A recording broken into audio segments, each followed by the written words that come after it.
voudrais quand même attirer votre attention sur ces peuples et sur ces langues dont on ne parle jamais.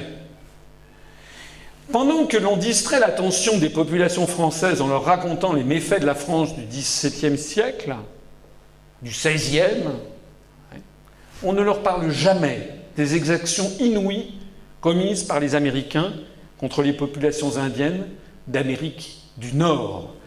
Ils ont des réserves. Il n'est jamais question de transformer ces réserves en collectivités territoriales.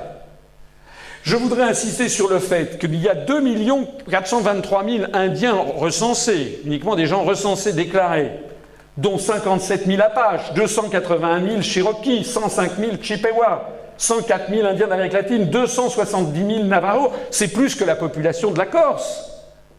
Vous vous rappelez tout à l'heure Clinton disant « Je me félicite de cette Europe pleine de vie.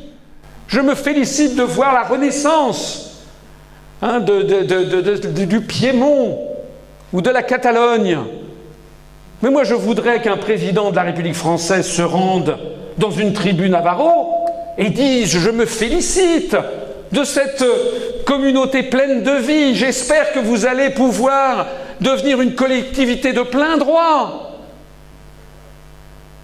En français, ça serait diviser pour conquérir.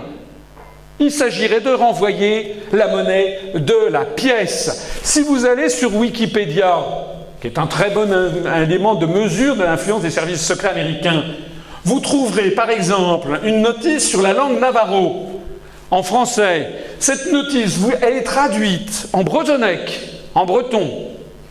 Quand même assez fort. Elle est traduite en féroéen, le dialecte des îles Féroé. Il y a quand même des gens qui sont payés par Wikipédia pour faire ça. Elle est traduite en galicien, une des langues officielles, reconnue, co-officielle, reconnue en Espagne. Vous vous rappelez ce que je vous disais tout à l'heure, par la charte, suite à la ratification de la charte des langues minoritaires. Elle est traduite en piémontais. Vous vous rappelez que le président Clinton se félicitait de cette Europe pleine de vie avec le Piémont. Mais elle n'est pas traduite en navarro. Oh! Ça, par exemple, la notice sur la langue navarro sur Wikipédia est traduite en bretonnec, en galicien, en féroéen, mais pas en langue navarro. D'ailleurs, elle n'est pas traduite en cherokee, pas en langue sioux, pas en pueblo, pas en chippewa, pas en choctaw. La promotion des langues minoritaires et le morcellement des États, c'est bon pour le monde entier, sauf pour les États-Unis d'Amérique où on parque les Indiens dans des réserves sans aucun droit.